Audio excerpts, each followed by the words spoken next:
எதிர்க்கட்சியின் தலைவர் திரு எடப்பாடி பழனிசாமி அவர்கள் சற்று நேரத்திற்கு முன்னால் ஒரு அறிக்கையை வெளியிட்டிருக்கிறார்கள். அந்த அறிக்கையில் ஒரு 3-4 பிரச்சனைகள் குறித்து அறிக்கை வெளியிட்டிருக்கிறார். எதிர்க்கட்சி தலைவருடைய அறிக்கைக்கு பதிலளிக்க வேண்டியது என்பது ஒரு பொறுப்புமிக்க துறை என்பதால் இதை நாங்கள் பதிலாக தருகிறோம். ராஜீவ்காந்தி அரசு மருத்துவமனையில் இன்று காலை ஒரு கழிவுநீர் அடைப்பு ஏற்பட்டதாகவும் அந்த டவர் பிளாக் 3 என்கின்ற அந்த பிளாக்குக்கு பின்னால் ஒரு கழிவுநீர் அடைப்பு ஏற்பட்டதாக ஒரு தொலைக்காட்சியில் செய்தி போய்க் கொண்டிருந்தது. நானும் கூட பார்த்து உடனடியாக கல்லூரியின் முதல்வர் அவர்களிடத்தில் கேட்டேன். அவர் சொன்னார், இந்த மெட்ரோ ரயில் பணிகள் நடைபெற்றுக் கொண்டிருக்கிற காரணத்தினால் இன்று காலை திடீரென்று அங்கே ஒரு சிறிய அளவிலான பாதிப்பு ஏற்பட்டிருக்கிறது. பாதிப்பு ஏற்பட்டு ஒரு 15-20 நிமிடங்கள் அந்த கழிவுநீர் வெளியில் வந்திருக்கிறது. அதை உடனடியாக யாரோ தொலைக்காட்சிக்கு சொல்லி வந்து எடுத்திருக்கிறார்கள், நல்லது. ஆனாலும் அது உடனடியாக சரி செய்யப்பட்டுவிட்டு இதற்கான பதிவையும் சம்பந்தப்பட்ட தொலைக்காட்சிக்கு கல்லூரியின் முதல்வர் அனுப்பி அவர்களும் அந்த பதிலை பதிவு செய்து விட்டார்கள். இவ்வளவுதான் இந்த விஷயம். ஆனால் எதிர்க்கட்சி தலைவருக்கு இது பூதாகரமாக தெரிந்திருக்கிறது. ஏதோ கல்லூரியில் அந்த மருத்துவமனைக்கு வருபவர்கள் எல்லாம் நோய்வாய்ப்பட்டு போவதைப் போலவும் பல்லாயிரக்கணக்கானவர்களுக்கு சிகிச்சை அளித்து வருகிற ஒரு மருத்துவமனைக்கு களங்கம் விளைவிப்பதை ஒரு சிறிய பிரச்சனை, அந்த சிறிய பிரச்சனைக்கு ஏற்பட்ட தீர்வு இதை கூட தெரிந்து கொள்ளாமல் ஒரு பெரிய அறிக்கையை அவர் விட்டிருப்பது என்பது, ஒரு 4 ஆண்டு காலம் முதலமைச்சராக இருந்தவர் இதெல்லாம் தெரிந்து கொண்டு அறிக்கை விட்டிருந்தால் நன்றாக இருந்திருக்கும். அது மட்டுமல்ல, அந்த அறிக்கையில் இன்னொரு செய்தியும் சொல்லுகிறார். அதாவது மருத்துவத்துறையில் பணி காலியிடங்கள் உடனடியாக நிரப்ப வேண்டும் என்று சொல்லியிருக்கிறார். இந்த 3 ஆண்டுகளில் 6744 பணியிடங்கள் நிரப்பப்பட்டிருக்கிறது.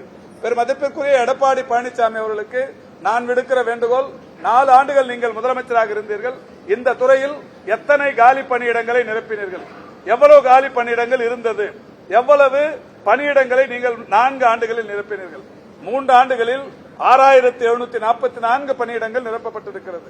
4 ஆண்டுகளில் நீங்கள் செய்த காரியம் என்ன?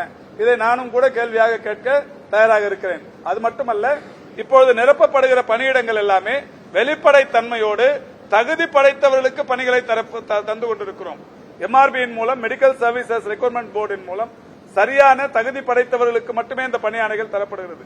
அது மட்டுமல்ல, இந்தியாவில் ஒரு மிக முக்கியத்துவமான ஒரு செய்தி, இதுவரை எந்த அரசு பணிக்கும் முதல் பணியாணை தருகிற போது கலந்தாய்வு நடத்தி அவரவருடைய விருப்பத்திற்கு ஏற்ப அவர்கள் பணிக்கு செல்வதற்கு ஆணைகள் தரப்படுவதில்லை.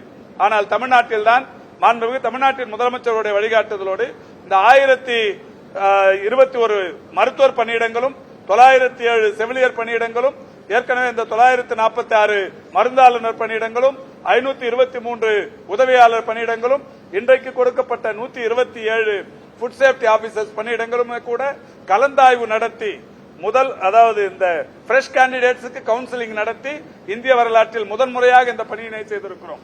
திரு எடப்பாடி பழனிசாமி, உங்களுடைய ஆட்சி காலத்தில் ஒரு 10 ஆண்டு காலம் தமிழகத்தை ஆண்டிருக்கிறீர்கள். அதில் நீங்கள் 4 ஆண்டு காலம் இருந்திருக்கிறீர்கள். இந்த 10 ஆண்டில் ஏதாவது ஒரு துறையில் நீங்கள் இந்த ஃப்ரெஷ் கேண்டிடேட்டுக்கு கவுன்சிலிங் செய்து அவரவர்கள் விரும்புகிற இடத்திற்கு பணியாணையை தந்தது உண்டா என்பதை அவர் வெளிப்படுத்த வேண்டும்.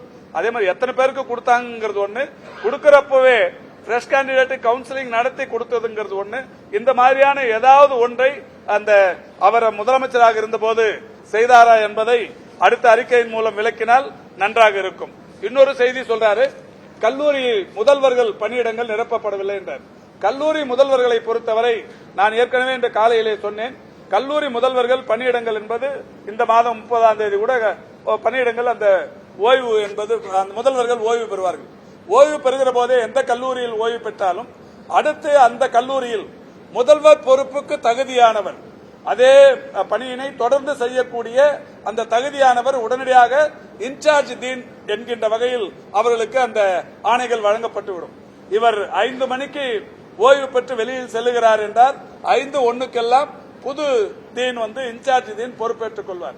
எந்த கல்லூரியில் முதல்வர்கள் இல்லாமல் இல்லை. எதுவுமே தெரியாம ஒரு முன்னாள் முதல்வர் அறிக்கை விட்டிருப்பது என்பது நகைப்புக்குரிய ஒன்றாக இருக்கிறது. செய்திகளை உடனுக்குடனும் துல்லியமாகவும் தெரிந்து கொள்ள சப்ஸ்கிரைப் பண்ணுங்க.